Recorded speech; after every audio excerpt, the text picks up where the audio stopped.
السلام علیکم ورحمۃ اللہ وبرکاتہ۔ محترم ناظرین، کیسے ہو؟ خیریت سے ہوں گے؟ اللہ تعالیٰ آپ کو ہمیشہ صحت اور عافیت کی زندگی عطا فرمائیں۔ محترم ناظرین، آج میں جس موضوع کو لے کر اور جس اہم ٹاپک کو لے کر آپ کی خدمت میں حاضر ہوا ہوں، وہ موضوع ہے کھیل کود کے سلسلے میں جو بے اعتدالی اور اسی طریقے سے شریعت مطہرہ کے اصول اور ضوابط کو پھلانگ کر جو آج کے دور میں کھیل کھیلا جاتا ہے اور جو آج کے دور میں نوجوان جس کھیل کے عادی بن چکے ہیں، اس سلسلے میں آپ کے سامنے کچھ معروضات پیش کر سکوں۔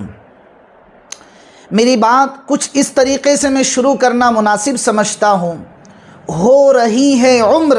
مثل برف کم، چپ کے رفتہ رفتہ دم بدم۔ محترم ناظرین، آپ نے جو ابھی سنا وہ بہت ہی ٹھیک سنا ہے۔ آج کل جو کھیلوں کا نظام بنایا جاتا ہے، آج کل جو نوجوان جو کبھی اپنے خوابوں کی تعمیر کو سوچنے کے لیے وہ ستاروں پر کمندیں ڈالتے تھے، جو نوجوان اپنے آپ کو صلاح الدین ایوبی رحمۃ اللہ علیہ کا خوگر بناتے تھے اور ان کا پیروکار اپنے آپ کو سمجھاتے تھے، جو نوجوان جو اپنے خوابوں کی تعبیر کو پورا کرنے کے لیے وہ کبھی مشرق سے مغرب اور کبھی مغرب سے مشرق کا سفر کیا کرتے تھے، لیکن آج انہی نوجوانوں میں ایسے کھیلوں کی عادت پڑ گئی ہے،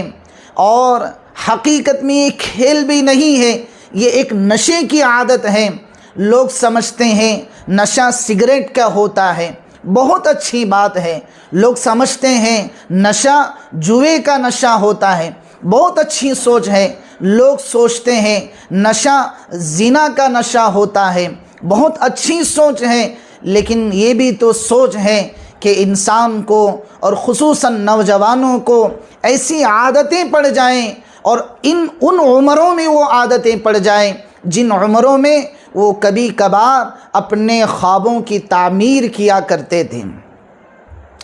محترم ناظرین، یہ بہت اس امت کا المیہ ہے،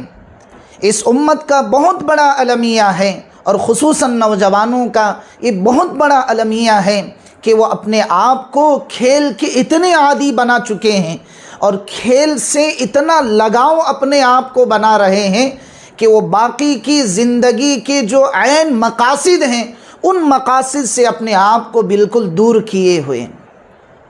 جو کہ شریعت مطہرہ کی نظر میں بالکل ہی پسندیدہ چیز نہیں ہے۔ ہاں، یہ سچ ہے کہ شریعت نے کھیل کود کو پسند فرمایا ہے اور یہ انسان کی فطرت کا تقاضا ہے، اور اللہ نے جو انسان کی طبیعت بنائی ہے یہ اس طبیعت کا تقاضا ہے کہ انسان کھیل کود کا عادی بنے،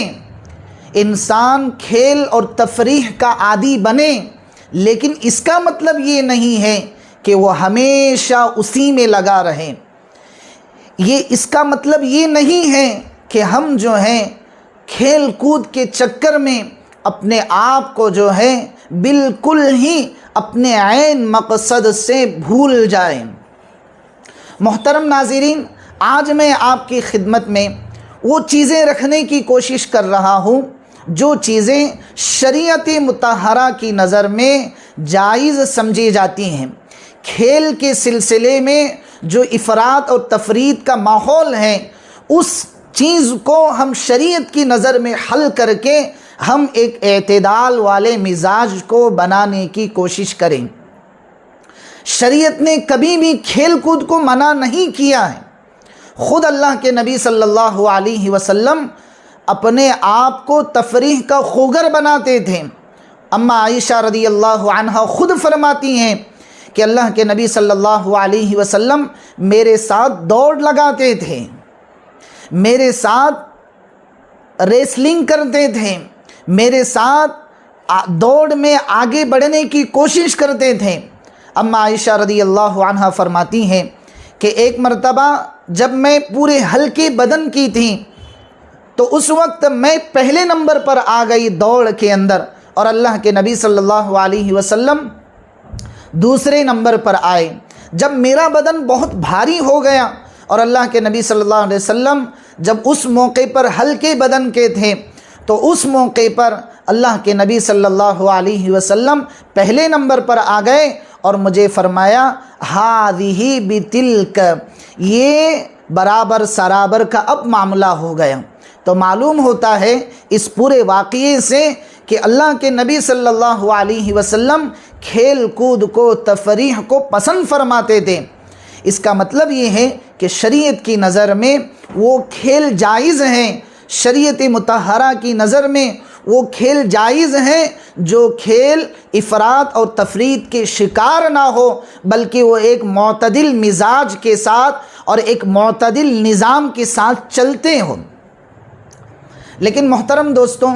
آئے دن ایسے واقعات رونما ہوتے ہیں، آئے دن ایسے معاملات سننے میں ملتے ہیں، دیکھنے میں ملتے ہیں کہ ہمارے نوجوان کھیل کود کے نام پر ایسی نئی نئی چیزیں موبائل میں کھیلتے ہیں جو شریعت کی نظر میں بالکل ہی ناجائز کھیل سمجھا جاتا ہے۔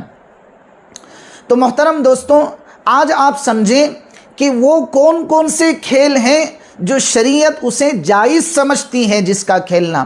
اور وہ کون کون سے کھیل ہیں جو شریعت کی نظر میں ناجائز ہوتے ہیں۔ تو آج کی اس سبق میں ہم سمجھنے کی کوشش کرتے ہیں کہ وہ کون سے کھیل ہیں جو شریعت نے اسے پسند فرمایا ہے اور اللہ کے نبی صلی اللہ علیہ وسلم نے بعض موقعوں پر اس کی تائید بھی فرمائی ہے۔ تو سب سے پہلے ہے ایسا کھیل کھیلنا جو شرعی لباس سے تجاوز نہ کرتا ہو، چاہے اس میں مرد ہو چاہے اس میں عورتیں ہو، مرد کا سطر اس میں نہ کھلتا ہو، عورت کا سطر اس میں نہ کھلتا ہو، ایسا کھیل کھیلنا شریعت کی نظر میں یہ جائز سمجھا گیا ہے۔ اب آپ اچھی طریقے سے بات سمجھے ہوں گے کہ مرد کا سطر جو ہے ناف سے لے کر گھٹنوں تک ہوتا ہے، اور عورت کا سطر بھی جو ہے اس سے نیچے تک ہوتا ہے۔ تو یہ دونوں طرح کے جو کھیل ہیں، ان کھیلوں میں ہے سب سے پہلے اگر اپنے لباس کا جائزہ لے کر ہم شریعت کی حدود اور شریعت کے بتلائے ہوئے لباس کے مطابق اگر کھیل کھیلتے ہیں تو اس میں کوئی حرج نہیں ہے، بلکہ کھیلنا جائز ہے۔ دوسرے نمبر پر فرمایا ایسا کھیل جو مختصر وقت میں پورا کیا جاتا ہو، اس کے لیے گھنٹوں اور بعض مرتبہ پورا دن اور بعض مرتبہ پورا ہفتہ اور بعض مرتبہ پورا مہینہ اس کھیل کے اختتام کے اندر پورا ہو جاتا ہے۔ تو ایسے کھیل بالکل ناجائز ہیں جس میں وقت کا ضیاع ہوتا ہو، جس میں وقت کی بربادی ہوتی ہو، جس میں وقت کو ضائع کیا جاتا ہو کھیل کے نام پر۔ تو یہ دو اصول ہوئے۔ نمبر 3 پر فرمایا ایسا کھیل جو دوسروں کی تکلیف کا باعث نہ بنتا ہو، یعنی ایسے کھیل مارکیٹ میں آج لانچ ہو چکے ہیں کہ یا تو سامنے والا انسان اس ریسلنگ میں مر جاتا ہے، یا پھر وہ زخمی ہو جاتا ہے، یا بہت زیادہ تکلیف کا شکار ہو جاتا ہے، یا پھر یہ مارنے والا اس چیز کا شکار ہو جاتا ہے۔ تو ایک دوسروں کی تکلیف سے بچنے والا اگر کھیل کھیلتے ہیں تو یہ جائز ہے، اور اگر ایک دوسرے کو تکلیف دینے والا کھیل کھیلتے ہیں تو اس کی بالکل اجازت نہیں ہے۔ نمبر 4 پر فرمایا مرد اور عورتوں کے مخلوط کھیل نہ ہو، جس میں مرد بھی کھیل رہے ہو عورتیں بھی کھیل رہی ہو، تو ایسا مخلوط کھیل بھی نہ ہو جس کھیل میں مرد و عورتوں کا مخلوط ہوتا ہو، مرد و عورتیں مل کر اس کھیل کو کھیلتے ہو، ایسا کھیل بھی شریعت مطہرہ کی نظر میں جائز نہیں۔ اور اگر اس کے خلاف ہے تو یعنی مرد ہی کے ساتھ میں کھیلتے ہو، عورتیں عورتوں کی ہی ساتھ میں کھیلتے ہو، لیکن اس میں بھی ایک چیز یاد رکھیں کہ اپنے شریعت مطہرہ کے بتلائے ہوئے لباس کے مطابق کھیلتے ہیں تو اس طریقے سے کھیلنا جائز ہے۔ اور نمبر 5 پر فرمایا وہ کھیل حلال طریقے کا ہو، حرام طریقے کا کھیل نہ ہو۔ جیسے آج کل مارکیٹ میں ایسی نت نئی کھیل ایجاد ہو گئے ہیں جو کھیل سراسر اللہ اور اس کے رسول کو راضی کرنے والے کھیل ہیں۔ میں اپنے نوجوان ساتھیوں سے ادباً یہ عرض کرنا مناسب سمجھتا ہوں، عزیز نوجوانوں، آپ کی زندگی اتنی سستی نہیں ہے، آپ کا وقت اتنا پانی کی طرح اور اتنا ہلکا نہیں ہے کہ آپ اس کو کھیل کود میں، نشے کی چیزوں میں گزاریں۔ آپ جو ہے اپنا وقت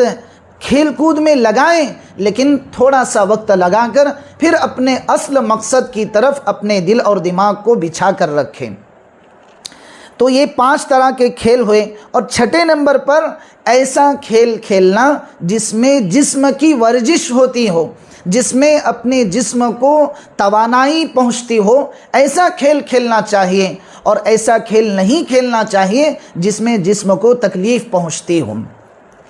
یہ 6 طرح کے کھیل جو ہیں شریعت مطہرہ نے ان کو منع کیا ہے، اور اگر ایسے حدود سے تجاوز ہو کر کھیل کھیلے جاتے ہیں تو اس کی اجازت بالکل نہیں ہے۔ اور اگر ایسے کھیل کھیلے جاتے ہیں جس میں جسم کو صحت پہنچتی ہے اور اپنے لباس کا ایک صحیح ڈھنگ جو شریعت نے مردوں اور عورتوں کو دیا ہے اس کا لحاظ کر کے کیا جاتا ہے تو اس میں کوئی حرج نہیں ہے۔ محترم دوستوں، امید ہے کہ شاید آپ کو میری بات پہنچ چکی ہوگی۔ اگر آپ تک میری بات پہنچی ہے تو آپ ضرور ہمارے چینل کو سبسکرائب کریں، کمنٹ باکس میں ایک دعا یا جملہ ضرور لکھیں، اور اگر آپ کو یہ باتیں بہت اچھی لگی ہیں تو ضرور اس پیغام کو دوسروں تک شیئر کریں، اور کمنٹ باکس میں پوری امت مسلمہ کے لیے ضرور دعاؤں میں یاد رکھیں۔ میں اپنی بات اسی شعر پر ختم کرنے کی کوشش کرتا ہوں، ہو رہی ہے عمر مثل برف کم، چپ کے رفتہ رفتہ دم بدم۔ السلام علیکم ورحمۃ اللہ وبرکاتہ۔